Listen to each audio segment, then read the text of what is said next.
Baik, sudah muncul ya bahan slide saya. Sudah, Pak. Ya, sudah, Pak. Oke, sebelum kita masuk ke pembagian klasifikasinya ya, itu harus dipahami dulu ya hakikat manfaat dari klasifikasi iklim itu. Oke ya, jadi pemahamannya ahli unsur iklim ya itu merupakan resultante ya dari berbagai unsur iklim lain ya, atau katakanlah interaksi ya dari unsur-unsur iklim. Nah, meskipun pola perilaku yang cukup, tapi memang ada kecenderungan atau karakter dari itu di berbagai daerah yang letaknya juga berjauhan ya, itu memiliki perilaku yang sama ya, apabila faktor utamanya sama ya, maksudnya ya faktor unsurnya itu misalnya curah hujan ya, bisa nanti di berbagai daerah yang jauh pun itu karakternya sama ya, demikian juga suhu atau kelembaban. Nah, faktor utama tersebut dapat berupa salah satu dari unsur iklim ya. Nah, keadaan iklim tiap wilayah ya, seperti misalnya daerah dingin, daerah panas, gurun ya, stepa, hutan tropis, ternyata itu memang tersebar di berbagai tempat. Nah, sehingga kan perlu ya, jadi butuh suatu sistem penamaan. Ya, suatu sistem penamaan untuk kelompok-kelompok yang sama tersebut ya. Tadi ya, karena memang ada kecenderungan sama. Nah, sistem penamaan terhadap pokok bahasan dalam suatu cabang ilmu ya, yang didasarkan kepada sifat-sifat yang sama, ini yang dikenal dengan sistem klasifikasi. Ya. Itulah ya pemahaman klasifikasi. Ya. Jadi suatu sistem penamaan saja ya terhadap pokok bahasan di cabang ilmu apapun gitu ya, yang didasarkan kepada sifat yang sama. Nah, tentu dalam pembahasan iklim ya, kita mengenal klasifikasi iklim. Ya, nah, ini yang pada prinsipnya membuat formulasi-formulasi kesamaan tentang sifat-sifat unsur iklim di suatu daerah. Ya, sehingga bisa dikelompokkan menjadi kelas-kelas iklim. Itu ya pemahamannya. Baik, kemudian tentu ada hakikat dan manfaatnya. Ya.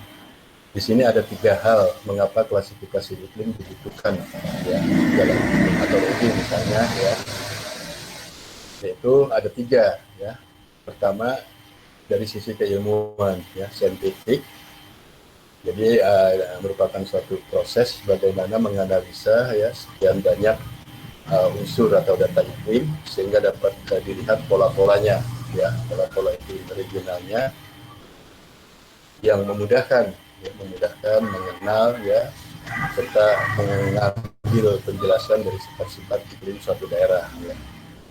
Jadi hakikatnya yang pertama dari sisi keilmuan, kemudian yang kedua dari ya edukasional. Ini dalam hal untuk mempelajari, memahami ya, dan mengingat sifat-sifat iklim pada suatu daerah. Itu kan apa hakikatnya ya, manfaatnya untuk edukasional ya, pendidikan gitu.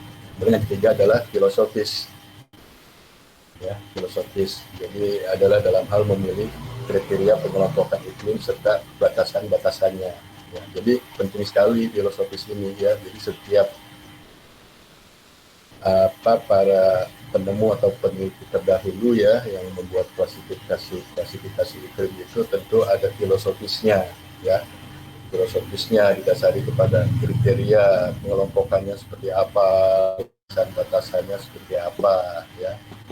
Ya contohlah saya belum nanti di Aldeman itu kan dia punya kriteria pengelompokan ya, punya batasan-batasan ya. Kenapa dia ambil 200 mili, kenapa dia ambil 100 mili ya untuk bulan keringnya, bulan basahnya 200 gitu, itu ada filosofinya.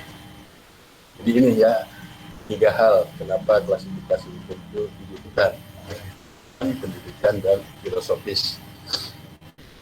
Nah, maka dengan demikian, pada hakikatnya klasifikasi iklim adalah suatu metode, ya, metode untuk memperoleh efisiensi informasi dalam bentuk yang umum dan sederhana, ya, umum dan sederhana, ya. Jadi kalau kita lihat pembagian klasifikasi iklim, itu ya Smith Ferguson, Hoppen, White, ya, kemudian Haldeman, ya, itu sudah terlihat sederhana gitu ya, dan mudah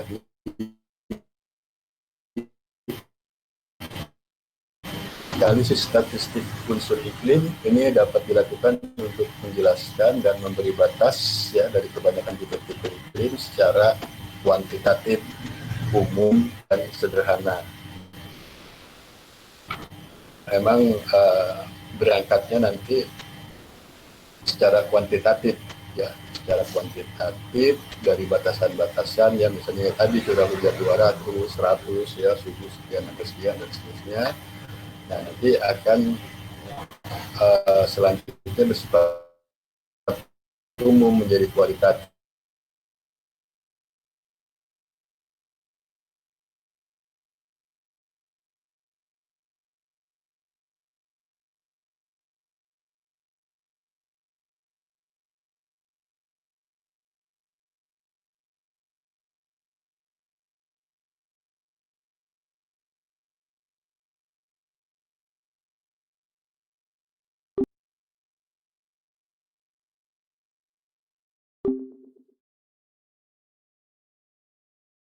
Ya, kalau meteorologi itu kan banyak ke penerbangan, ya. Sebetulnya seperti apa namanya, pola-pola tekanan udara, streamline segala macam, sebetulnya itu klasifikasi iklim, ya. Hanya memang itu tujuannya lebih ke meteorologi penerbangan. Kemudian yang kedua adalah luas cakupan wilayah, ya. Jadi klasifikasi iklim ini juga perlu diperhatikan, ya, cakupan wilayahnya. Ada makro, meso, dan mikro. Apa sih contohnya? Ya kalau misalnya yang meso gitu, ya, seperti klasifikasi iklim berdasarkan vegetasi tanaman gitu, ya. Kalau yang makro kan berdasarkan, kemarin udah dibahas, ya, ada iklim matahari gitu kan, ya, ada iklim laut gitu, ya. Nah, kalau yang mikro tuh biasanya analisisnya tuh ke pola-pola, ya, karakter-karakter angin, suhu, ya, di wilayah yang lebih mikro, lebih sempit. Nah, selain tujuan dan cakupan wilayah, juga latar belakang, ya, latar belakang si pembuat klasifikasi tersebut, ya, itu juga menjadi hal yang perlu diperhatikan, ya. Apa sih latar belakangnya seseorang itu membuat klasifikasi iklim gitu, ya, untuk apa seperti itu. Ya, jadi ini, ya, dilihat dari penggunaannya, ya, maka harus perhatikan tujuan, cakupan wilayah, dan latar belakang. Selanjutnya kita masuk ke macam klasifikasi iklim, ya. Jadi ini macamnya gitu, ya. Jadi pengembangan dan cara penentuan kriteria, maka klasifikasi iklim itu dibagi dua, ya. Jadi asalnya itu seperti itu, dibagi dua. Yang pertama secara genetik, ya, klasifikasi iklim secara genetik. Apa ini? Ya, jadi klasifikasi ini didasarkan kepada faktor-faktor iklim penyebabnya, ya, penyebabnya misalnya, ya, bagaimana aliran massa udaranya, ya, zona anginnya, posisinya, ya, di antara benua, lautan, dan termasuk juga penerimaan perbedaan tumbuhan radiasi surya. Cara klasifikasi ini umumnya memang menghasilkan klasifikasi yang daerah yang lebih luas, ya, dan sifatnya memang kurang teliti, ya. Jadi memang ini makro sekali, ya. Nah, yang secara genetik ini dibedakan, ya. Yang pertama adalah menurut daerah penerimaan radiasi.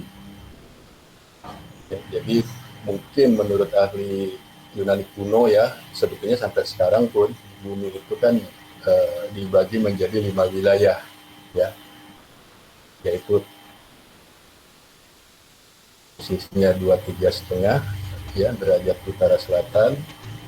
Kemudian nanti ada dua iklim subtropik ya, dimulai 23,5 sampai 66,5 ya, baik di utara dan selatan.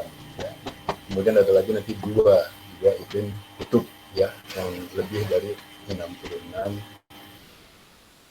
derajat bintang utara selatan. Ya, jadi intinya itu ya, bumi itu dibagi menjadi 5. Nah, karena pembagian kelima wilayah tersebut dibatasi secara astronomik, ya kita lihat jelas ya secara astronomik itu berdasarkan bintang ya dan penerimaan dari surya ya, maka perbedaan suhu iklim ya, perbedaan unsur iklim lainnya juga ya, jadi memang tadi mungkinnya ada posisi apakah dia daratan gitu ya, daratan, lautan ya, seperti itu ya. Oke, jadi ini yang pertama berdasarkan penerimaan radiasi surya. Nah, iklim tropik itu umumnya dicirikan oleh suhu tinggi sepanjang tahun ya, dan variasi musimannya kecil ya dibanding dengan jurnalnya. Jadi musimannya lebih kecil dibanding dengan hariannya. Sementara untuk iklim tropik dan sedang ya, ini umumnya memiliki suhu rendah sepanjang tahun ya, dan variasi suhu musimannya justru besar dan jurnalnya lebih kecil ya daripada musimannya. Jadi terbalik dengan iklim di wilayah tropik. Nah, kemudian yang kedua adalah yang berdasarkan sirkulasi udara. Ya, tadi saya sudah singgung ya, ada streamline misalnya seperti itu. Nah, menurut klasifikasi ini dasar penentuan iklimnya memang secara makro ya, yaitu pada sirkulasi udara ya, yang bisa dihubungkan dengan iklim wilayah ya, dengan zona-zona atau massa udara ya, ini juga termasuk klasifikasi iklim ya. Nah, ini pernah dibuat dulu ya macam klasifikasi ini oleh Hetter ya 1931. Hetter ini mendasarkan kepada sistem angin ya, lalu posisi benua, jumlah dan lamanya hujan ya, posisi relatif terhadap laut, juga ketinggian tempat. Kemudian Alisov juga 1936 ya membuat klasifikasi dengan kriteria sirkulasi massa udara. Lalu ada Plon ya 1950, ini menggunakan kriteria aliran angin global dan karakteristik hujan. Namun memang klasifikasi berdasarkan sirkulasi udara ini ya saat ini istilahnya kurang populer gitu ya, tidak populer.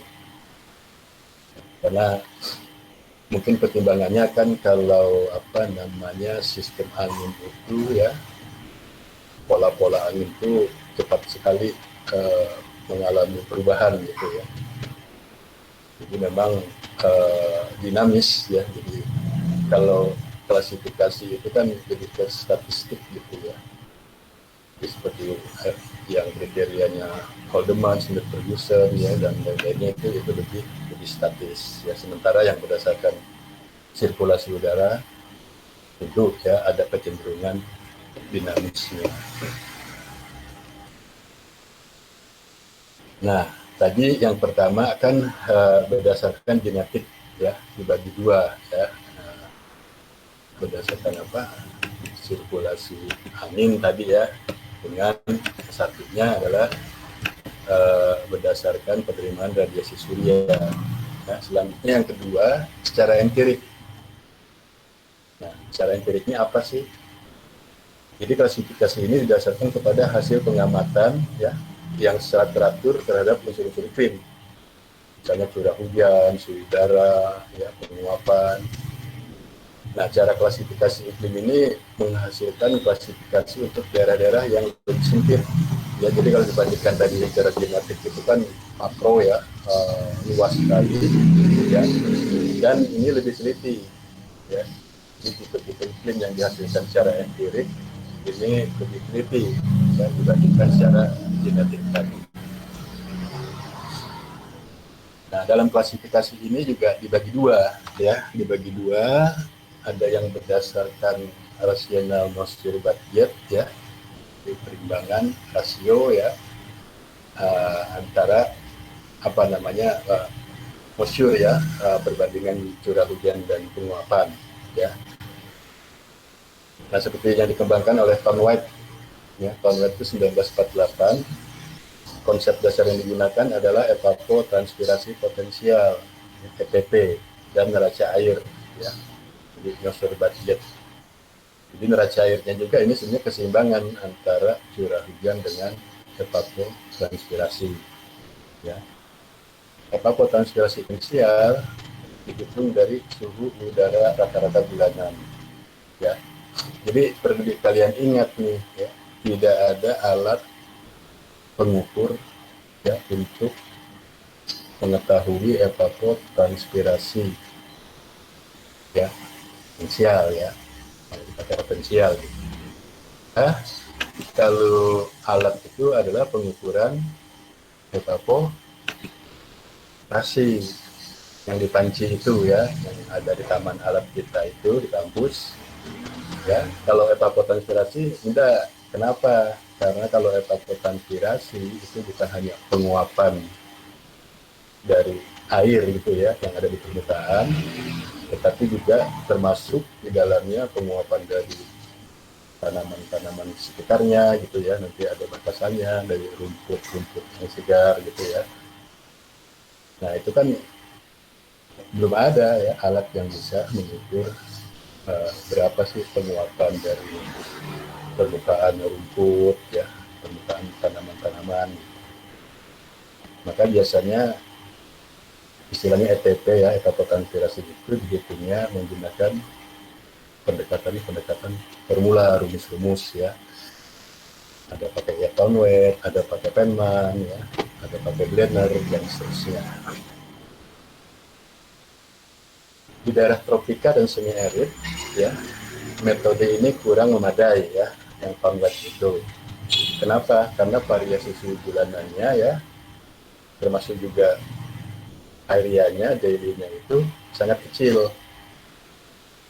Artinya rata gitu ya, dari Januari sampai Desember ya, kemudian juga antara pagi, siang, sore itu tidak menunjukkan fluktuasi yang sangat bervariasi ya. Maka dikatakan kurang memadai ya.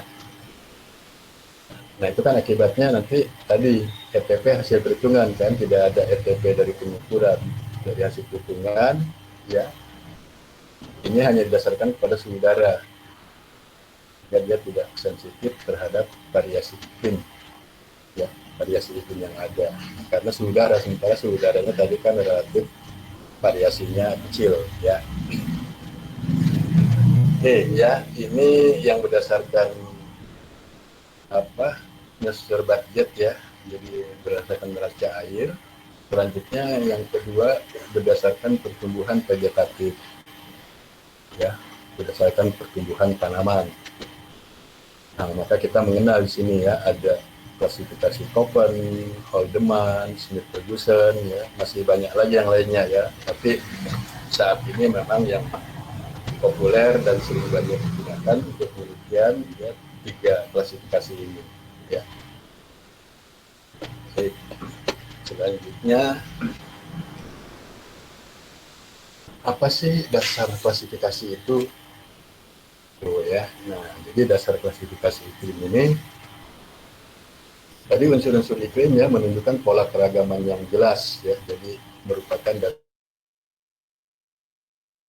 Jadi dasar daripada klasifikasi iklim itu adalah keragaman yang jelas ya. Pola keragaman yang jelas dari satu unsur iklim ya. Nah, ini sebelumnya kan dilakukan memang oleh para pakar ya, atau institusi yang relevan. Kebanyakan memang unsur-unsur iklim yang dijadikan untuk dasar klasifikasi ini ya seperti suhu udara, curah hujan. Itu yang banyak dikembangkan ya saat ini. Nah, sementara itu unsur iklim seperti tadi ya, ada cahaya matahari, ya kan, ada faktor angin, kecepatan angin, ini memang jarang, ya, jarang dipakai sebagai dasar klasifikasi. Nah, alasannya pertama pembagian zona iklim itu berdasarkan cahaya misalnya, ya. Ini akan mirip-mirip nanti ya, akan sama dengan pembagian iklim bumi berdasarkan garis lintang tadi, ya. Kan dari penerimaan cahaya itu maksudnya penerimaan radiasi, ya. Jadi itu termasuk pada yang makro tadi, ya. Kemudian pembagian zona iklim berdasarkan angin misalnya, ini kan agak sulit dilakukan ya tadi karena tidak konsistennya tingkah laku ya atau pola-pola perilaku dari angin, lalu dinamis ya berubah-ubah. Maka atas dasar alasan ini ya, maka memang klasifikasi ini ya menggunakan cahaya matahari, angin ini jarang dilakukan, bahkan mungkin tidak dilakukan. Nah, lalu kita akan masuk kepada klasifikasi iklim global ya. Tadi kalau di awal ini dibagi 5 ya, 4 tropik, kemudian 2 subtropik dan 2 kutub ya. Nah, lalu secara global di bumi ini juga dibedakan atas 15 zona iklim utama ya, 15 zona iklim utama di mana masing-masing zona memiliki karakteristik yang khas ya. Nah, ini biasanya dasarnya itu ya didasarkan atas kondisi suhu, curah hujan dan fotoperiodisitas. Ya, fotoperiodisitas termasuk di situ penerimaan radiasi surya ya. Maka ini dibedakan menjadi 15 zona. Nah, 15 zona iklim ini ya kira-kira gitu. Jadi ada beberapa zona iklim diterima sesuai dengan jenis vegetasi yang dominan ya. Tapi pada prinsipnya secara konsisten kita berdasarkan atas kondisi unsur-unsur iklim. Jadi dari ke-15 pembagian tadi, pertama iklim kutub ya, polar, ice cap, climate ya. Kemudian iklim subkutub ya, karena di polar itu nanti ada subpolar ya. Lalu nanti ada subarctica ya, jadi subarctic climate ya. Nah, ini kalau kamu bayangkan ini bergerak ya, di pembagian ini bergerak dari polar, dari kutub ya, terus masuk ke unit continental south, summer kontinen lembab dengan musim panas yang singkat. Bergerak lagi ke arah lintang yang bertambah lagi ya, itu adalah unit continental long summer climate. Jadi sama-sama unit continental, tadi yang short ya summernya panasnya singkat, dan ini long summer, jadi musim panasnya panjang. Tapi dua-duanya ada di unit continental. Lalu bergerak lagi marine west coast climate ya, jadi iklim pantai barat ya, iklim pantai barat. Kemudian ada unit subtropical climate ya. Nah, ini sudah masuk ke daerah subtropis ya. Nah, nanti di daerah subtropis ini ada juga dikenal dry summer subtropical climate ya.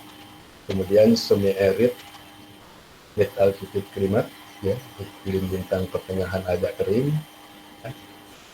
Lalu arid mid altitude climate ya, bintang pertengahan kering. Masuk lagi ya, ini kita bayangkan untuk ke arah ekuator ya, masuk lagi semi arid low latitude climate ya, jadi di bintang rendah yang agak kering. Lalu arid low latitude climate ya, iklim bintang rendah kering ya. Ini sudah ke-12. Selanjutnya ke-13 masuklah monsoon tropical climate ya. Nah, ini iklim tropika monsoon ya, mungkin termasuk sebagian di wilayah kita juga ya di Indonesia. Tropical juga ada yang wet tropical climate ya atau tropical rainforest ya, ini adalah iklim tropika basah ya atau iklim hutan hujan tropis. Jadi di tropis ini juga macam-macam gitu ya. Ada kita mengenal iklim hutan hujan tropis ya. Nah itu semua kan ya ke-14 itu kalau kita perhatikan apa tadi ya dasarnya itu kan kepada apa namanya intensitas cahaya ya penerimaan radiasi.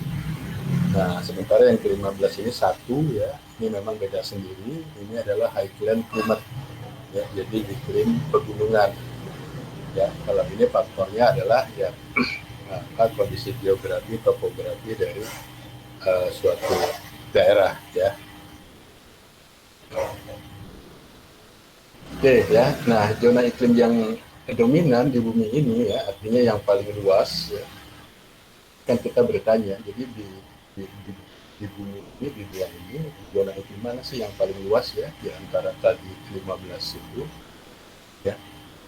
Di antaranya adalah iklim subarktika ya, kemudian iklim lintang rendah kering dan tropika ya. Nanti tropika di dalamnya ada monsun dan ada yang basah ya. Ya, ada monsun tropikal, ada wet tropical climate. Ya, ini menempati wilayah yang dominan ya di bumi ini. Nah, sementara yang lainnya ini biasanya menempati daerah-daerah transisi ya, transisi antara zona iklim yang dominan ya atau pada daerah dengan kondisi geografis yang unik ya. Seperti misalnya tadi kan ada apa pos ya, pantai, ada pegunungan ya. Seperti iklim pegunungan kan pasti dia akan menempati luasan yang lebih sempit ya. Gitu.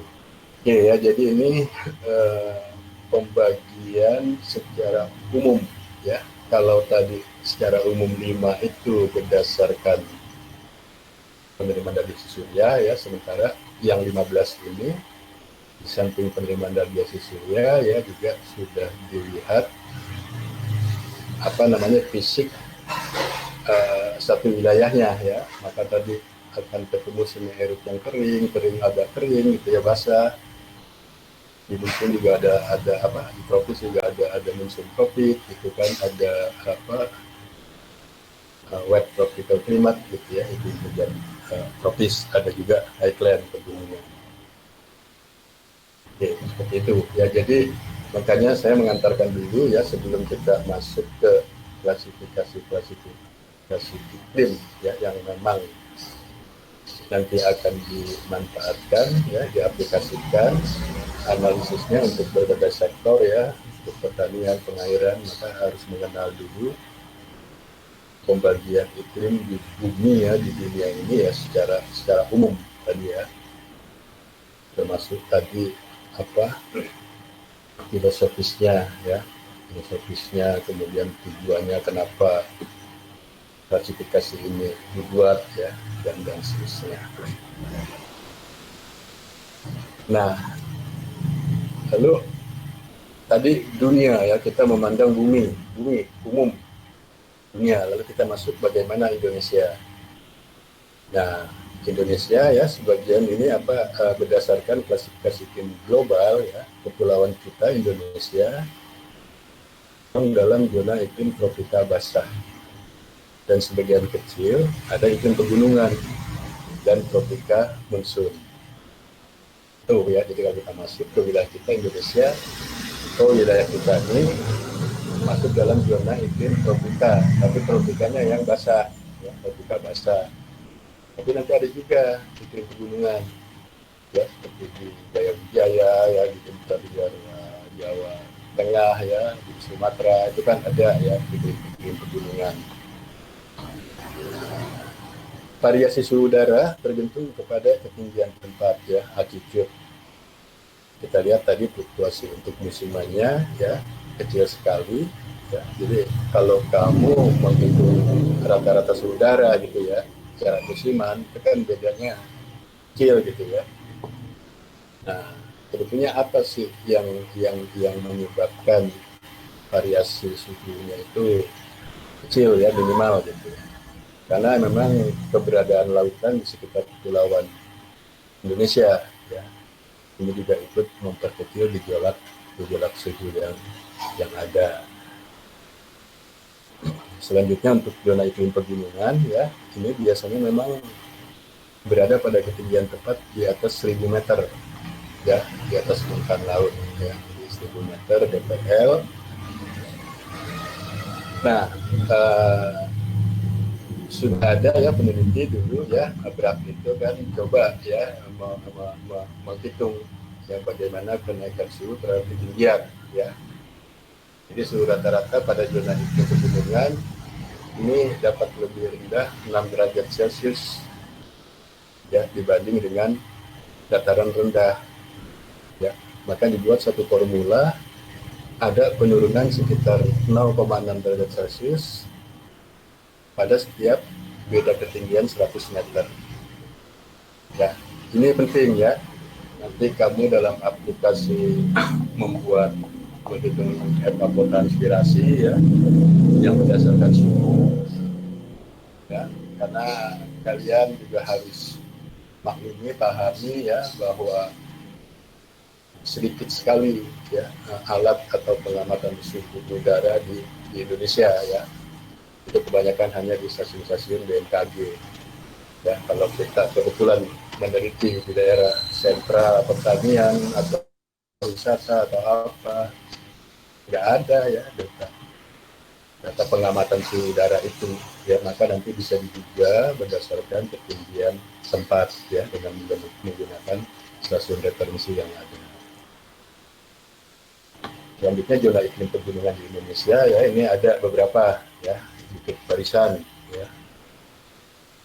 Ini sepanjang Pulau Sumatera ya, membentang ya, dari Selat Utara, lalu kalau di Jawa Barat itu sekitar Puncak ya, lalu di Jawa Tengah itu Wonosobo ya. Ini memang kental sekali iklim gunungnya di Wonosobo.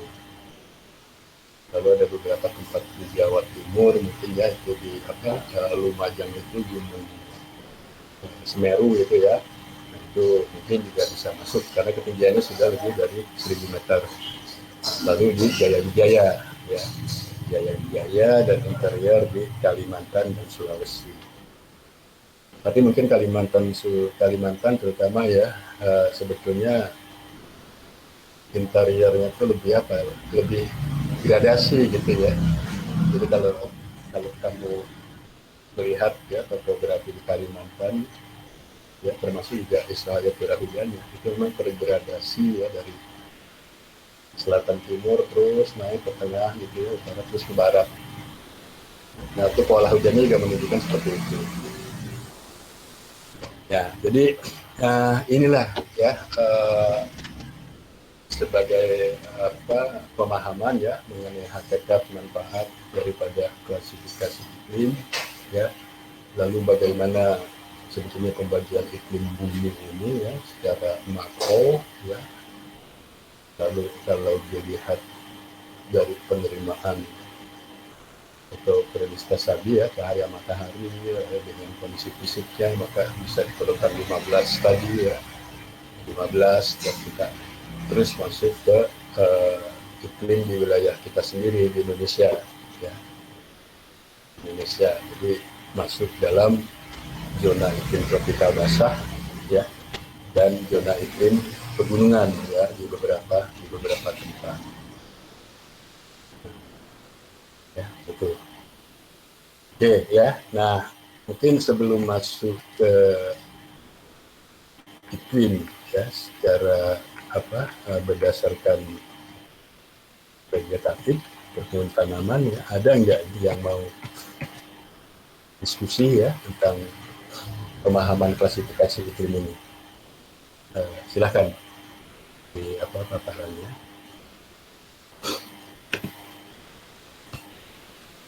Silakan kalau mau ada ya, sebelum kita masuk ke bahan yang kedua.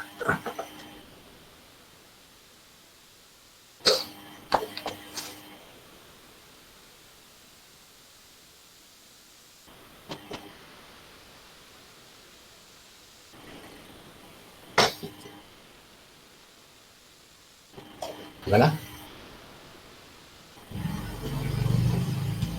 Belum ada, Pak. Belum ada. Oke, kalau belum ada ya kita lanjut ya. Kita lanjut. Yang penting tadi ya di bagian pertama saya ingin kalian paham ya, paham makna daripada klasifikasi itu. Ya, itu. Karena nanti kan kalau di mata kuliah praktikumnya ya, mungkin juga di mata kuliah lain yang bersentuhan dengan klasifikasi iklim musim ya, mungkin ya tidak diberikan gitu ya pemahaman seperti itu. Dan di sini coba coba saya berikan.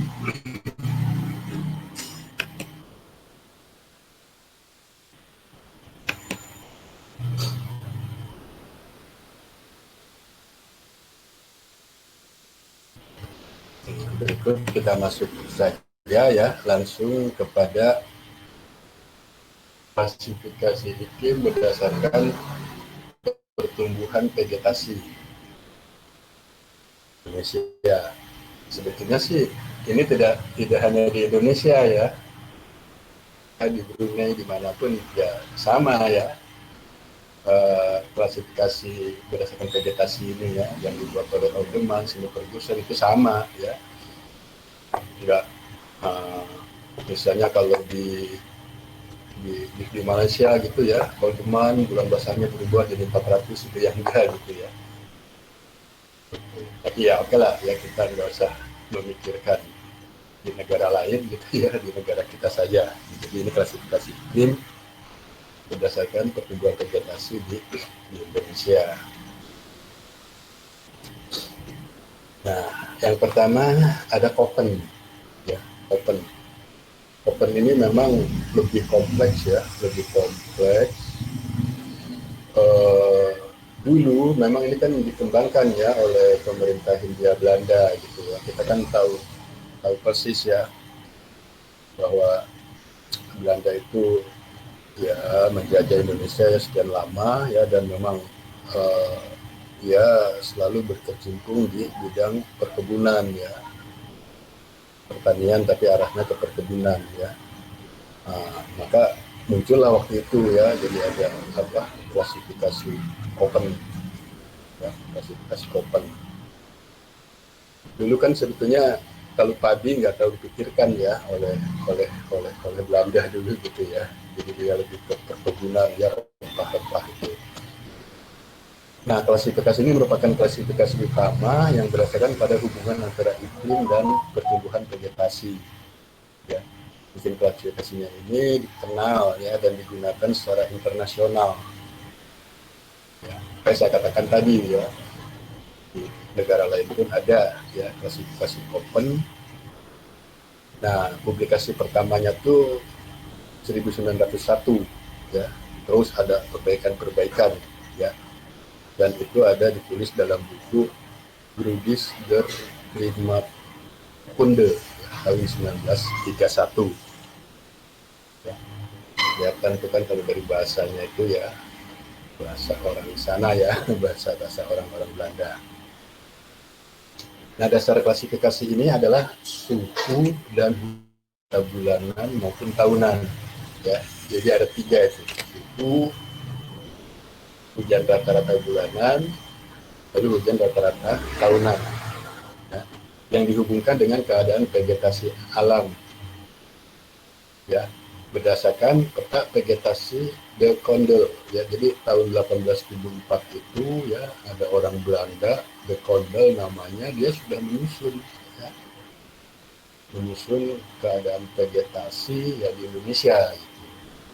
Nah, lalu dicoba dikaitkan dengan suhu, hujan rata-rata bulanan dan hujan rata-rata tahunan ya. Maka Köppen ya, Tuan Köppen ini coba tadi kan ya, makanya tadi di depan ya, apa sih dasar klasifikasi, apa sih hakikat,nya manfaatnya apa ya. Nah, Köppen coba menggambarkan ya, Köppen ini menggambarkan vegetasi yang hidup secara alami ya. Menurut Köppen itu pasti menggambarkan kondisi iklim tempat tumbuhnya ya, menurut Köppen gitu. Nah, lalu vegetasi tersebut tumbuh dan berkembang sesuai dengan terutama curah hujan efektifnya, ya. Curah hujan efektifnya dan keseimbangan antara hujan, suhu, dan penguapan.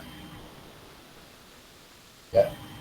Nah, kalau orang membuat klasifikasi kan ada latar belakang ya, tadi sebutkan ya, ada latar belakang, tujuan dibuatnya klasifikasi, open, latar belakangnya seperti itu. Ini pasti ya, namanya apa, pemetaan yang dibuat oleh Jack Rondel itu vegetasi pasti ada kaitannya dengan iklim. Ya, apa itu kaitan iklimnya? Keseimbangan antara curah hujan, suhu, dan evapotranspirasi. Ya. Nah, jumlah hujan yang sama, ya, ini akan berbeda kegunaannya bila jatuh pada musim yang berbeda. Misalnya hujan 200 mili yang jatuh di bulan Januari akan berbeda, ya, manfaatnya dengan kalau dia jatuh di bulan Juli atau Agustus. Nah, ini katanya Koppen gitu ya. Ya saya setuju ya, pasti manfaatnya beda. Ya, kalau di musim kemarau kita dapat hujan 200, ya kan senang sekali gitu ya. Tapi kalau di musim hujan di Januari biasa saja.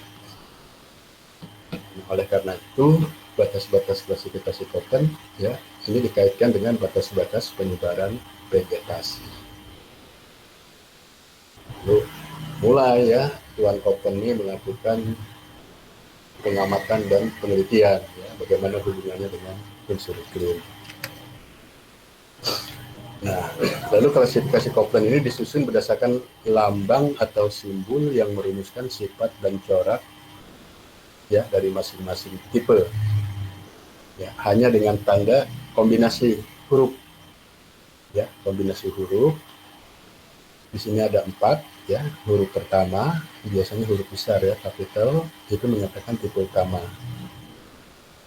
Lalu diikuti huruf kedua ya, biasanya kecil ya, tidak kapital lagi, itu huruf kecil. Nah, ini menyatakan pengaruh hujan.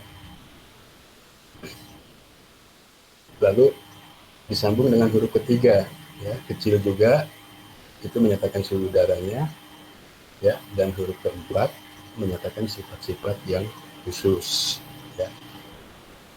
Jadi misalnya AFA itu ya, A besar, F kecil, A kecil ya, itu ketiga ya, biasanya memang jarang sampai 4 ya, misalnya A, F, A, M gitu ya, itu jarang-jarang ada, bahkan 3 pun jarang ya, dua saja ya, jadi AM, AF gitu ya, seperti itu. Nah, pada umumnya dalam menentukan tipe iklim ya, menurut Koppen bila perumusannya telah sampai kepada dua kombinasi ya, dua huruf, maka telah dianggap cukup untuk mencirikan iklim suatu daerah ya. Bahkan Koppen menyatakan ya kalau sudah dua ya itu sudah cukup bisa mencirikan ya karakter iklim suatu daerah. Misalnya AF ya. AF itu apa, AM itu apa, atau BF ya. Nah, sekarang kita lihat pembagiannya ya. 5 tipe utama dari Koppen ini ada 5, yaitu A, B, C, D, E. Ya. Nah, ini yang didasarkan tadi. Ya. Huruf pertama ini berdasarkan kepada suhu rata-rata bulanannya. Ya. Misalnya yang A, ini dikatakan iklim hujan tropik. Ya, suhu bulanan terdingin lebih dari 18 derajat Celcius. Ya, tuh. Kemudian kalau B, ini iklim hujan ya, di mana penguapan selalu lebih besar daripada curah hujan. Lalu C, ini adanya di iklim sedang berhujan. Ya. Cirinya nanti suhu bulan terdingin antara min 3 sampai 18 derajat Celcius dan suhu bulan terpanasnya lebih dari 10 derajat Celcius. Ya. Lalu yang D ini iklim hujan dingin ya, boreal. Suhu terdinginnya lebih kecil dari min 3 derajat Celcius dan terpanasnya lebih dari 10 derajat Celcius. Dan yang terakhir iklim kutub. Ya, suhu bulan terpanasnya, ya, yang terpanasnya saja kurang dari 10 derajat Celcius. Jadi kalau kita melihat dari tipe 5 utama ini, paling tidak kalian sudah bisa menduga-duga Indonesia ini masuk mana, A, B, C, D, atau E. Ya. Kalau E jelas nggak mungkin. Suhu di bawah 10 derajat nggak ada, dan bukan kutub. D lihat saja, ya, suhu bulan terdingin -3 sampai lebih dari 10, pernah nggak mencapai -3. Dan iklimnya termasuk yang iklim boreal, ya, iklim hujan dingin, rasanya kok enggak juga gitu kan. Lalu kalau C, iklim sedang berhujan. Oke, berhujan ada, tapi kalau kita lihat suhunya kan sampai 18, jarang sekali, ya. Itu kan sesekali ada suhu 17, itu kan sesekali aja, ya. Tempoh hari di pegunungan Dieng pernah terjadi, ya, itu kan waktu tertentu saja, ya.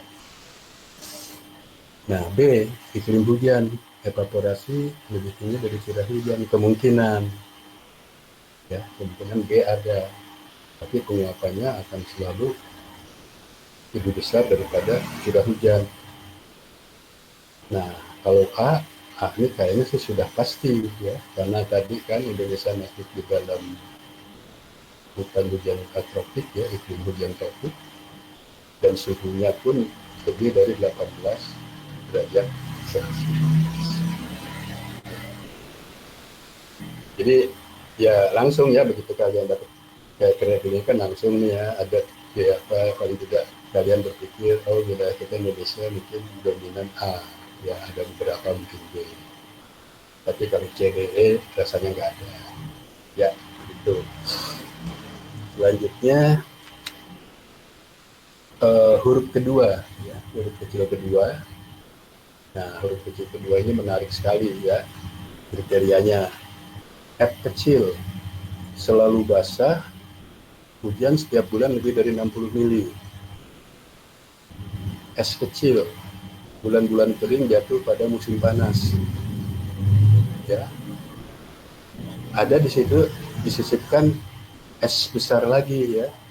Nah, ini memang kayaknya khusus ini Kopernya membuat itu daerah semi arid gitu, ya, stepa padang rumput.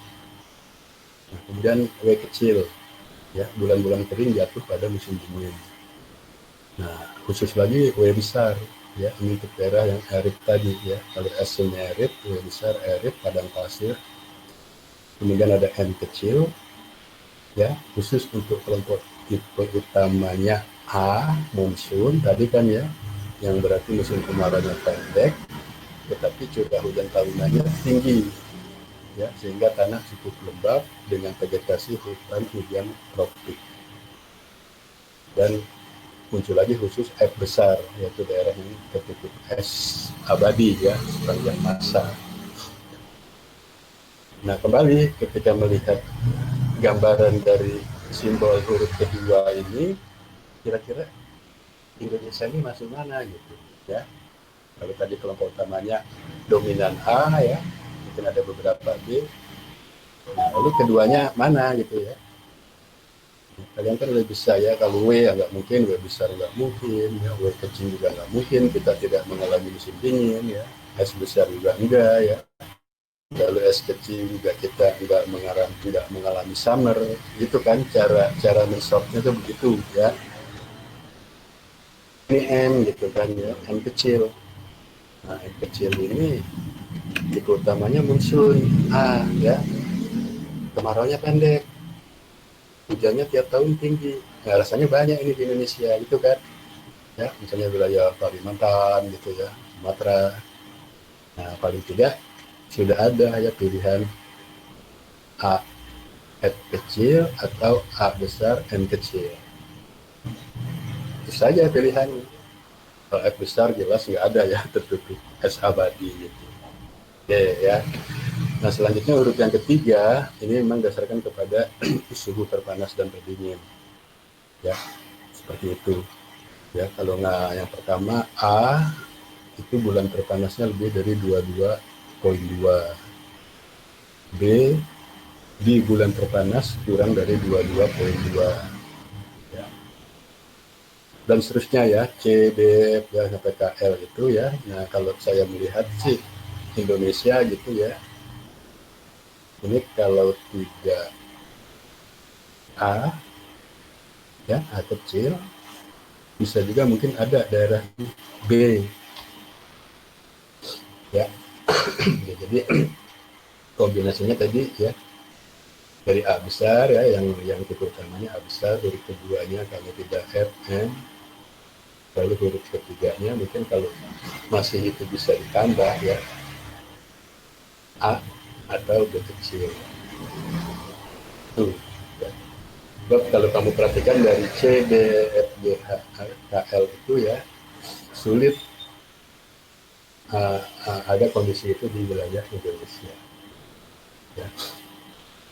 Oke, udah ya huruf pertama, huruf kedua, huruf ketiga. Lalu berdasarkan kombinasi ya, kombinasi dari kombinasi huruf pertama ya, tadi kan Kopen menyatakan sebetulnya kalau dari kombinasi dua huruf saja itu sudah bisa mencerminkan karakteristik iklim satu wilayah ya. Nah, maka kalau diambil dari kombinasi dua huruf akan muncul 12 tipe iklim menurut Kopen ya. Apa? Pertama, daerah iklim hujan tropik ya, termasuk Indonesia itu ya, karena di situ kalau tidak AF, AW, maka AM ya. Kemudian daerah iklim kering, tentu ini tidak di Indonesia ya, di daerah yang mulai ke arah subtropis ya, itu BS ya, B besar, S besar, dan B besar, W besar ya. Dan daerah iklim sedang berhujan ya, subtropis ya, daerah sana Korea, Jepang gitu ya, itu bisa C besar, F besar ya, bisa C besar, S kecil ya, atau CW. Lalu masuk lagi ke atasnya ya, utara selatan dingin ya, itu pasti D utamanya, bisa kombinasi dengan F dan W. Dan yang kutub ya, yang abadi S itu pasti utamanya E, jelas E ya, ya. Pasangannya bisa W kecil atau F kecil ya. Jadi setelah beruntun ya dari berbagai mana kriteria ya, batasan-batasan, maka Koppen menggarisbawahi ada 12 tipe iklim ya, dari kombinasi dua huruf. Oke, selesai itu ya, ada Koppen sampai situ aja ya, sampai situ. Dan jarang ya, karena Koppen ini hanya untuk apa ya, aplikasinya itu hanya ingin mengetahui saja ya, oh wilayah itu AF ya, AW gitu ya. Tapi misalnya mau diaplikasikan ke apa, kegiatan pertanian, tanaman pangan, palawija, kurang kaitannya gitu ya. Ke perkebunan juga kurang, ya, seperti apa ini gitu ya. Nah, berikutnya ini adalah klasifikasi Oldeman ya. Oldeman, tolong yang paling penting ini apa sih manfaat, kriteria, konsep gitu ya. Ini sih ya, mohon maaf ya, mungkin teman-teman di SMP ya, di SMA juga udah tahu ya, cuman bulan basahnya 200, bulan keringnya kurang dari 100, udah tahu lah itu ya. Tapi kalian harus memahami kriteria dan konsep yang dikemukakan oleh Tuan Oldeman ini ya. Kadang-kadang di sidang-sidang ujian itu ya, yang mengangkatnya topik tentang klasifikasi Oldeman itu ditanya, apa sih konsepnya Oldeman kok sehingga muncul angka 200, 100 ya. Senior-senior kamu terdahulu ya, ada yang hanya berdiri saja di depan kelas itu bingung, nggak bisa menjawab. Ada juga yang bisa tapi belum meyakinkan gitu ya. Jadi tolong ya, dari awal ini konsep ini perlu kami perhatikan. Karena kan tadi ya orang membuat klasifikasi itu kan ada filosofinya tadi kan, mengandung filosofi, mengandung pendidikan. Oke ya, manfaatnya ya ini untuk keperluan praktis sangat berguna khususnya dalam klasifikasi lahan pertanian tanaman pangan di Indonesia ya, hanya menggunakan unsur curah hujan ya. Jadi garis bawahi di situ. Oh, Oldeman itu ya ini praktis dan berguna untuk klasifikasi lahan pertanian tanaman pangan. Itu ya intinya, kamu kunci dulu di situ ya, dan hanya menggunakan unsur curah hujan. Kemudian kriterianya didasarkan kepada bulan basah dan bulan kering ya. Selanjutnya kita sebut BB dan BK. Berturut-turut. Ini juga suka dilupakan ya. Kenapa sih harus berturut-turut? Ya karena ini ya pangan ya, khususnya untuk padi ya. Padi itu nggak bisa air ditahan sebulan ini dipenuhi, sebulan depan 3 yang mati. Ya beda mungkin dengan perkebunan ya, dengan hortikultur mungkin masih bisa hidup. Kalau padi nggak bisa, makanya di situ dikatakan berturut-turutnya jangan dilupakan. Ya, lalu penentuan BBBK-nya ini apa sih batasannya yang diperhatikan? Yaitu ya menggunakan peluang kejadian hujan, ada istilahnya hujan efektif, ya, dan juga kebutuhan air untuk tanamannya.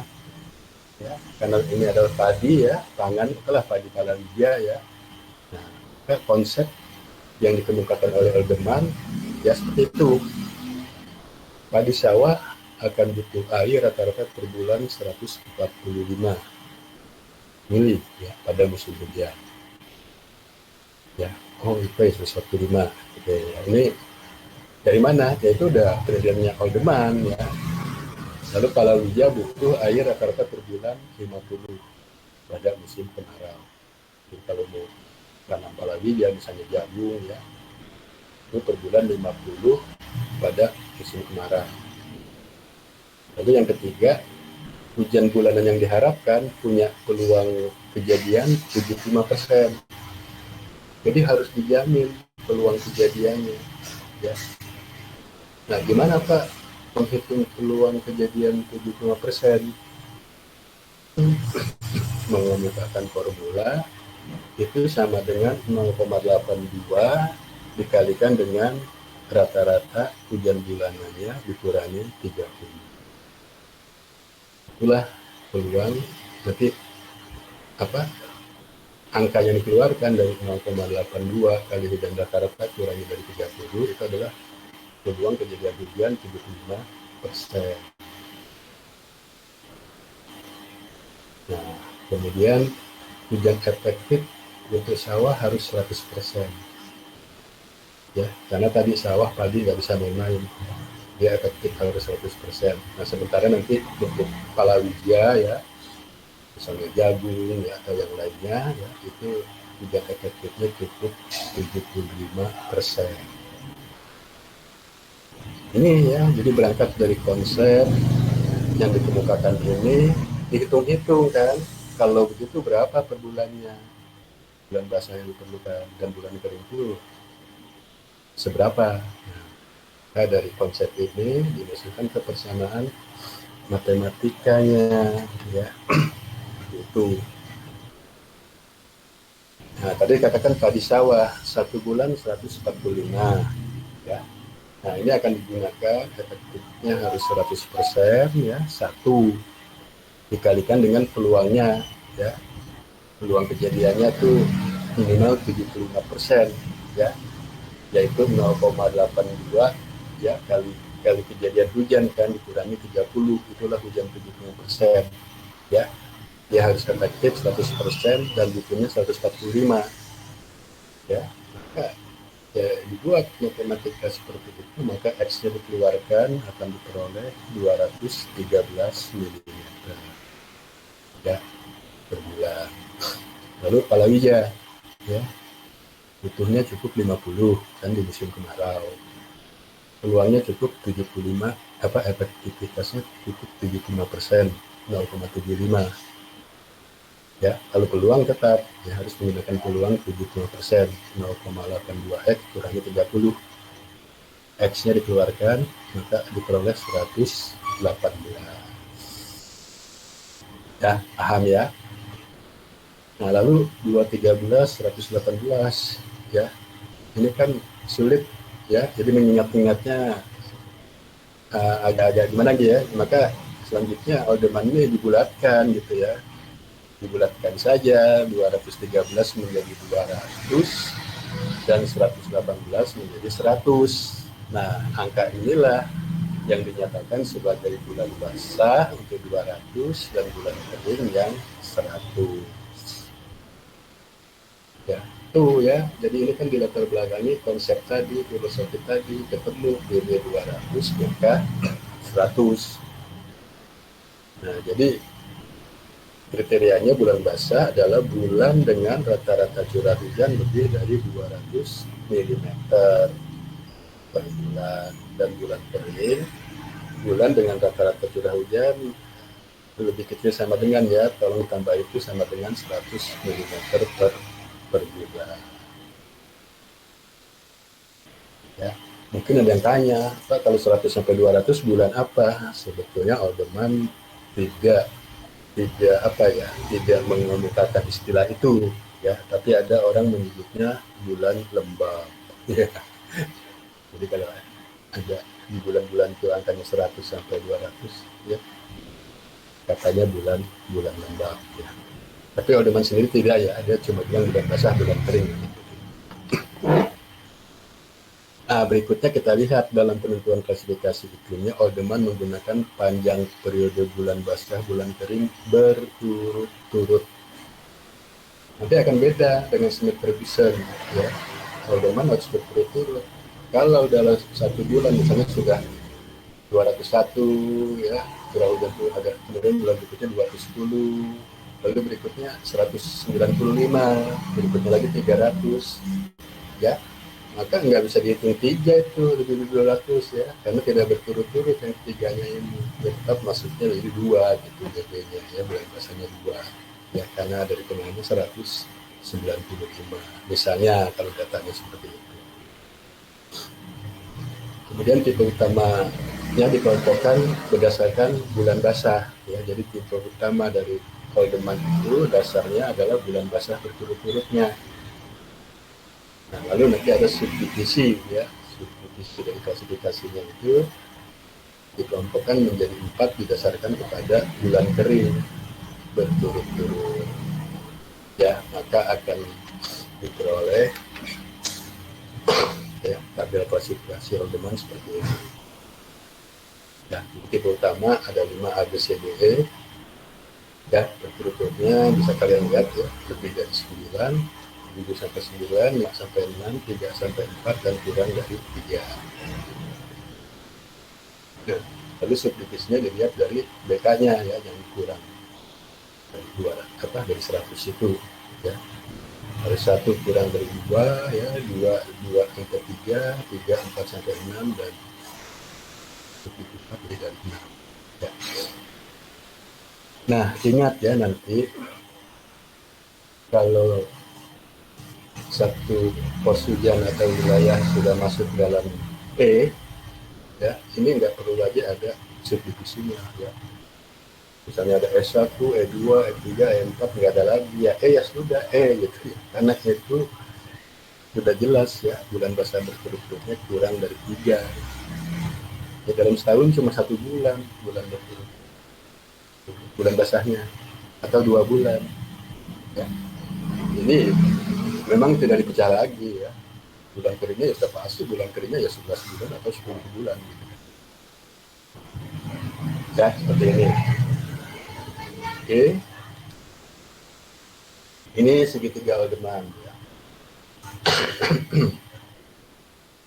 Ini sama aja ya, jadi segitiga Aldeman ini kalau kita lihat ya, ini adalah jumlah bulan basah berturut-turut ya, ini adalah jumlah bulan kering berturut-turut ya. Ini kan pasangannya tadi ya, A1, A2 ya, B1, B2 dan seterusnya ya, sampai E juga ya. Sebenarnya E ini ya sudah, kalau sudah E ini pasti dia E lah gitu ya, tidak ada lagi.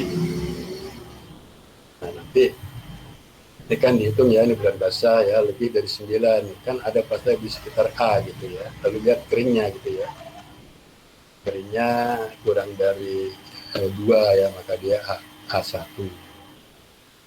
ya. Keringnya nanti 2 sampai 3 A2 ya, sama aja ya, cuman supaya kalian tahu aja ya, oh segitiga Haldeman maksudnya seperti itu ya.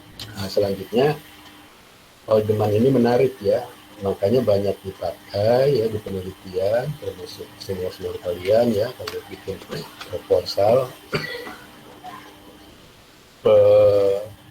pemilihan klasifikasi timnya Haldeman ya. Kenapa? Karena memang kalau dikaitkan dengan pertanian ya, hubungan dengan kegiatan pertaniannya ini sudah ada ya, dikembangkan oleh Haldeman ya.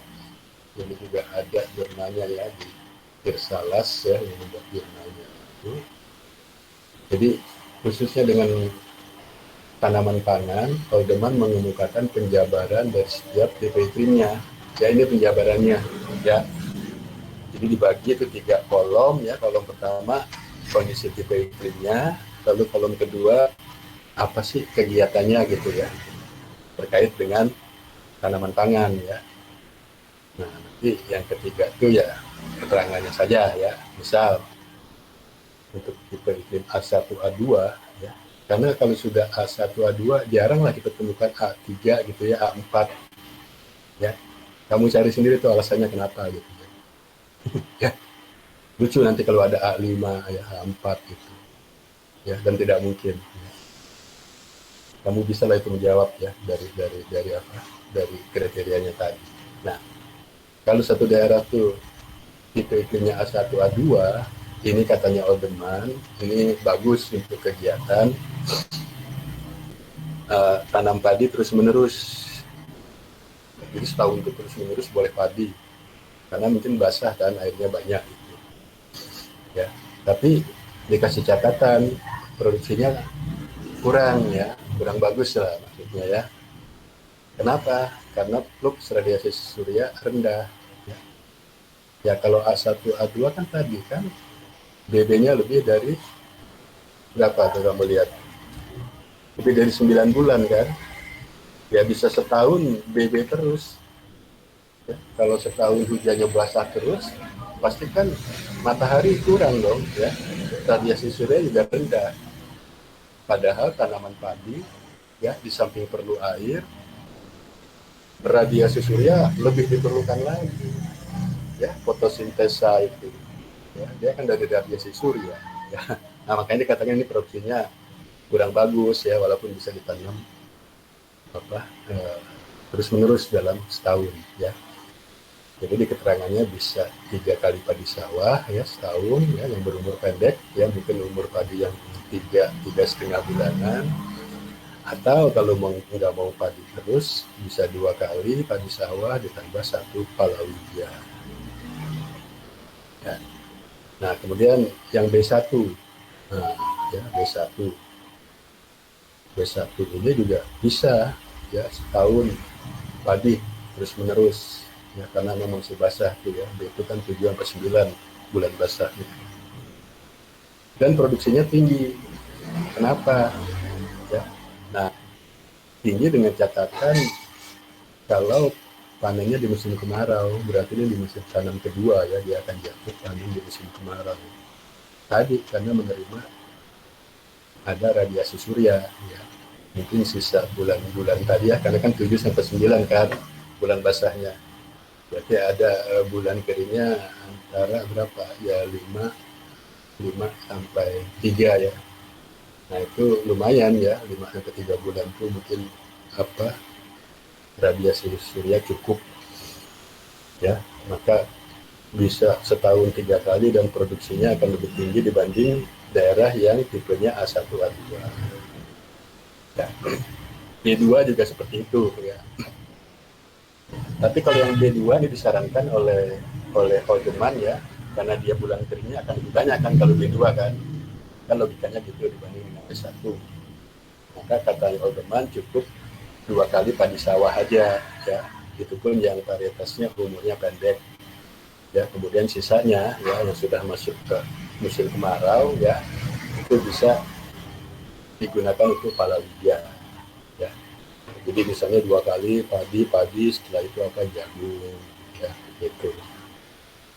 Nah ya, dan seterusnya ya. C1 cukup sekali ya, C1 jadi 1 kali padi sawah, masih bisa sisanya ya, masih ada sisa air ya, bisa dimanfaatkan untuk 2 kali ya, 2 kali tanam palawija. Itu mungkin di apa ya, dikombinasi gitu ya. Palawija pertama jagung, palawija kedua mungkin kacang tanah atau kedelai gitu ya, seperti itu. Oke ya. Nah dan terusnya ya kamu lihat ya. Dan bagi daerah yang E ya, ini udah nggak mungkin lagi nanam padi ya.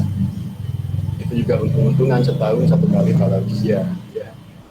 Kemudian yang D ya, D juga bolehlah 1 kali padi sawah. Ini biasa sawah rendeng ya, sawah yang musim hujannya itu cuma 3 bulan saja gitu ya, misalnya Desember, Januari, Februari.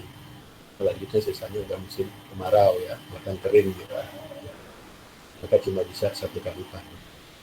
Ya sisanya boleh ya untuk palawija gitu. Karena kan palawija itu lebih tahan air ya.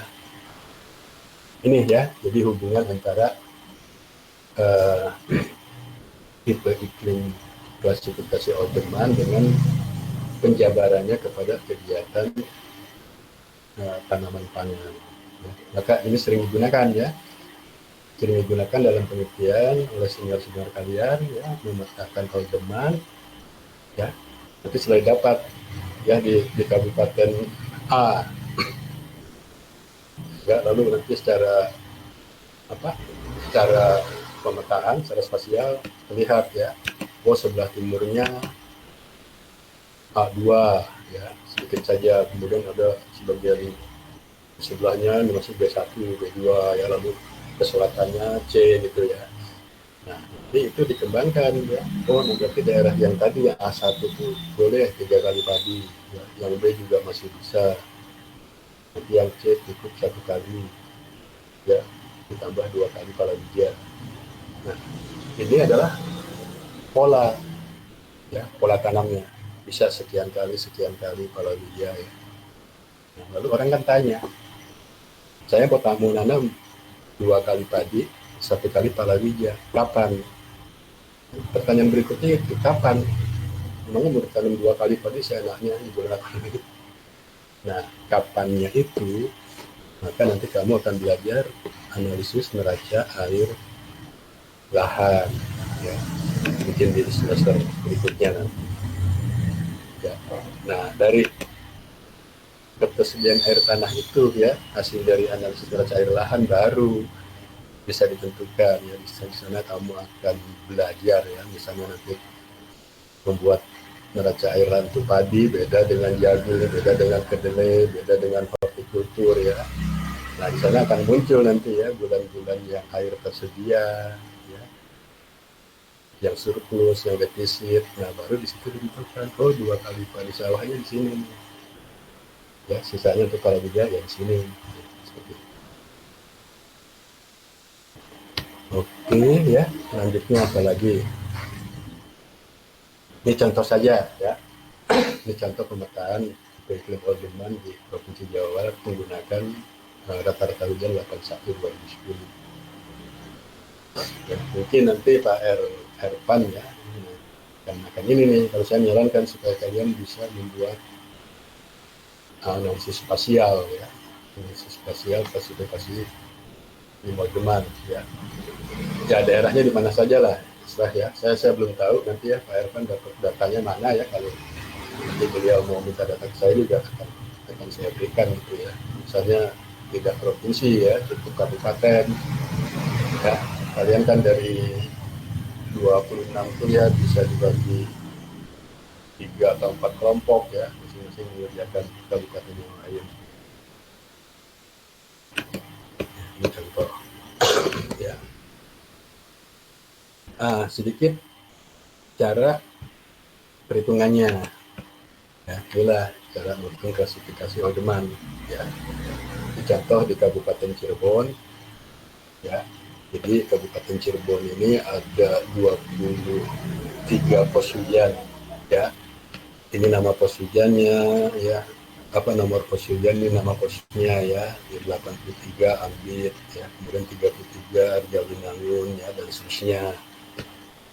Nah, kalau mau bikin spasial kan harus ada koordinat ya. Jadi ada lintang, ada bujur. Ya, itu ya umumnya sih sudah ya. Tiap pos hujan sudah dilengkapi dengan data koordinat ya. Juga ini ketinggian tempat ya. Ini kan menarik nanti ya sebenarnya bisa dioperlekan gitu ya klasifikasi Oldeman dengan ketinggian suatu wilayah ya. Ada nggak sih kaitannya gitu. Nah ini ya angka-angka ini Januari sampai Desember ya ini sudah curah hujan rata-rata dari 1981 sampai 2010 ya diperoleh lah ya seperti ini Ambit ya Januari 200 berapa tuh 95 ya kemudian 242 ya 323 154 dan seterusnya ya. Nah ini rata-rata ya dari tahun 81 sampai 2010 tuh kalian rata-ratakan ya Januari Desember diperoleh nilainya itu. Demikian juga stasiun yang lainnya ya 23 pos yang lainnya sama. Nah setelah itu baru dihitung bulan basah bulan keringnya ya. Nah jadi untuk Ambit ini BB lebih 200 berturut-turut kita lihat nih ya. Biasanya kita menghitungnya dari akhir tahun ya nyebrang ke ya seolah-olah Januari itu ke tahun berikutnya ya tapi dia kan angka rata-rata 30 tahun ya jadi Desember ya 264 diikuti Januari, Februari, Maret masuk ke April 158 Mei 108 oh berarti BB-nya 4 oke. BK kurang dari 100 nah mulai ini kan Juni, Juli, Agustus, September, Oktober lihat berturut-turut ya, seandainya Agustus di sini 150 nggak bisa berturut-turut jadi 5 tetap saja berturut-turutnya 2 seandainya ya tapi kan biasanya nggak mungkin lah bulan Agustus kok lebih besar dari Juni September gitu ya. Nah maka BK-nya 5 BB 4 BK 5 itu masuk dalam D3 itu ya. Masih ada yang bingung ya tempo hari bukan bingung disuruh tanya sama penguji tuh kamu kok langsung menghitungnya ini di rata-rata loh tadi kan dikatakan di konsepnya katanya harus punya peluang 75% harus efektif 100% kalau mau untuk padi ya kan apalagi peluangnya harus 75% efektifnya harus 100% beda dengan palawija cukup 75 itu di mana itu menghitungnya bingung ya bingung membisu tidak bisa menjawab saya juga lupa sih ya waktu itu maaf ya saya sebetulnya sih dari kalian tadi mempelajari konsep Oldeman harus bisa menjawab pertanyaan itu ya. Jadi begini angka rata-rata 81 sampai 2010 kan sudah muncul itu ya ambil sekian mili Januari Desember ya lalu kita milih nilai 200 dan 100 ya. Sebetulnya ketika milih angka bulan basah 200 dan bulan kering kurang sama dengan 100 itu di dalamnya ya di dalamnya dari konsepnya Oldeman itu sudah include sudah memenuhi persyaratan peluang 75% dan hujan efektifnya 100%. Jadi nggak perlu lagi dari sini dihitung 75%-nya. Ya, masing-masing Januari 75 per 100 kali 2, 9, berapa itu 299, Februari 75% kali 242, bukan seperti itu. Ya. Jadi konsep itu sudah dihitung di dalamnya, maka muncul 200 dan 100. Ya. Artinya kan itu pertanyaan sepele ya, tapi karena mungkin ya kalian tidak memahami konsep tadi, sehingga ketika ditanya sama penguji, gue bingung ya, malah malah merah gitu mukanya ya. Demam panggung gitu ya. Ya sebenarnya sederhana saja gitu ya. Ya biasa juga ya, kan penguji itu nanya bukannya dia nggak tahu kan, yang nguji pura-pura nggak tahu ya, ini anak paham nggak sih ini konsep Holdeman gitu kan. Kalau kamu jawab dengan lancar demikian kan, wah ini keren gitu ya. Dia paham. Oke ya, lanjut ya, ini waktunya tinggal sebentar lagi ya. Maka tiap-tiap titik itu ya bisa kamu tentukan nih, Holdemannya ambit D3, Jawimangun D3 ya, kemudian Bojong Wetan C3 ya, dan seterusnya sampai terakhir Wanasaba Kidul itu C3. Nah lalu ini nanti kamu petakan ya, cara membuat peta itu bisa kalau dengan klasifikasi ya, pakai abjad ini ya, huruf-huruf dan abjad ini ya, bisa juga pakai indeks ya, diindekkan saja ya, karena tadi Holdeman hanya ada 17 ya, buat saja angka dari A1, A2, 3, 4, B1, 2, 3, 4, C1, 2, 3, 4, B1, 2, 3, sampai E ya kan, 4 kali 4 16, tambah 1 17. Jadi angka 17 itu untuk A1 gitu kan, 2, 15, A30 sampai E adalah 1. Maka kamu rubah nih ya jadi indeks. Karena kalau dalam peta spasial kan memasukkan angka ini lebih mudah kan, hasil ketimbang kita nanti akan membuat poligon ini. Ya, di sini ada nggak ditampilkan. Nah ini ya, kayak ini ya. Jadi dari apa? Dari data tadi klasifikasi lalu dipetakan ya seperti ini. Ini kalau kita mau pakai klasifikasi itu ya masing-masing ya. Tadi kan ini ada E ya, lalu ini D3, D3, C3 yang dibuat poligon manual biasanya gitu ya. Nah, tulis seperti ini. Tapi kalau sudah diindekkan, indeks lalu diinterpolasi ya, nanti metodenya mau kriging, mau IDW, yang muncul seperti ini. Ya pasti sama ya, ini mirip dengan yang tadi kan, ya kan, ini mulai E, D3, ya C3, ini ada D3, D4, ini ada sedikit C3, ya sama gitu ya. Ini sudah pakai yang indeks tadi. Oke ya, nah nanti ini tinggal tersisa satu lagi Smith Ferguson ya, mudah-mudahan besok lanjut ya sebelum kita masuk ke musim ya, karena waktunya sudah selesai ya. Jadi untuk klasifikasi iklim berdasarkan vegetasi tanaman ya sudah kita bahas dari Koppen, dan yang terakhir ini adalah Holdeman ya, dan Holdeman ya kira-kira seperti ini ya, terakhirnya memang akan lari ke pemetaan seperti ini. Baik, dan cara kamu menghitungnya dari sini ada ya contohnya, silahkan nanti kamu mungkin di praktekum nanti Pak Erpan ya, kamu harus sudah paham ya, Pak Nuryadi sudah mengajari teorinya. Baik ya, oke, nanti yang Smith Ferguson kita tahan dulu minggu depan, tidak apa-apa. Nah sekarang ada waktu tinggal 5 menit, silahkan kalau mau ada yang bertanya, diskusi, silahkan.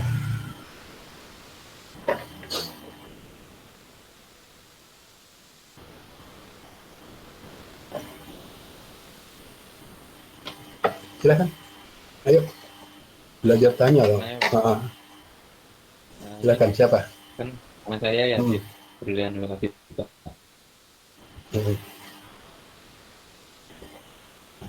Apa jadi? Jadi Pak, kan BMKG sudah punya zona iklim itu Pak. Hubungan dengan tanaman nggak Pak?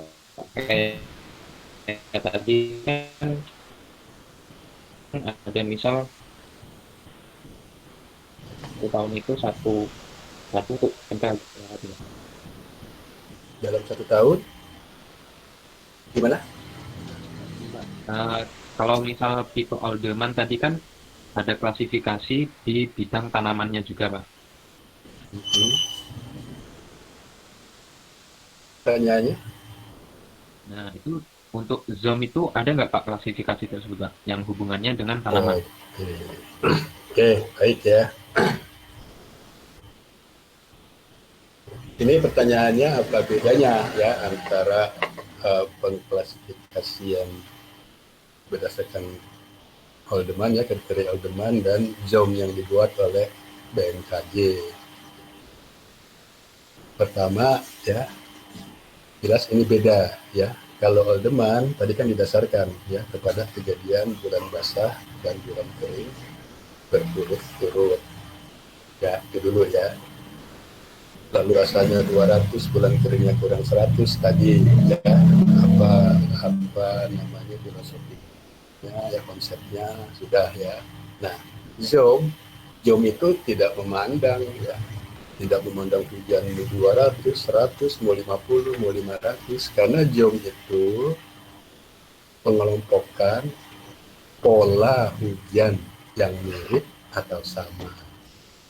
Pola hujan dari Januari sampai Desember ya, rata-rata lah ya, pola hujan rata-rata hujan tiap stasiun itu Januari ke Desember ya, baru oleh suatu model clustering itu dikelompokkan ya, yang mirip-mirip bahkan sama itu pasti disatukan ya, dan yang jauh nanti perbedaannya itu dibedakan.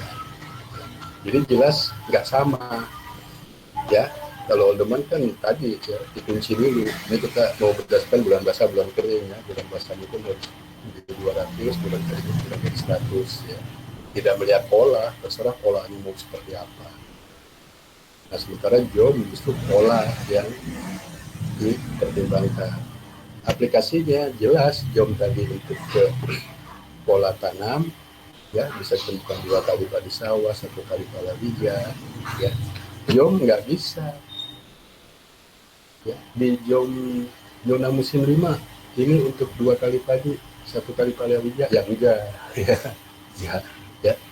Di jom nanti yang dihasilkan apa, karakteristik musim. Oh, jom 5 itu awal musim kemaraunya dasarian anu, awal musim hujannya dasarian anu, panjang musim kemaraunya sekian dasarian, panjang musim hujan sekian ya. Total curah hujan selama musim kemarau sekian, total curah hujan selama musim hujan sekian.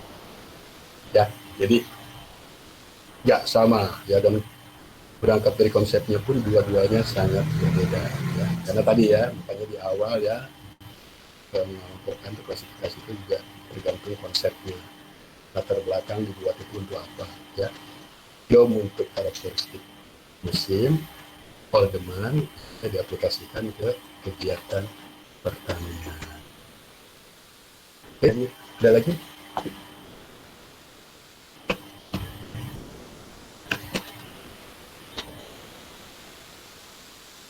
Silakan, ada lagi kalau mau yang tanya. Tinggal beberapa menit.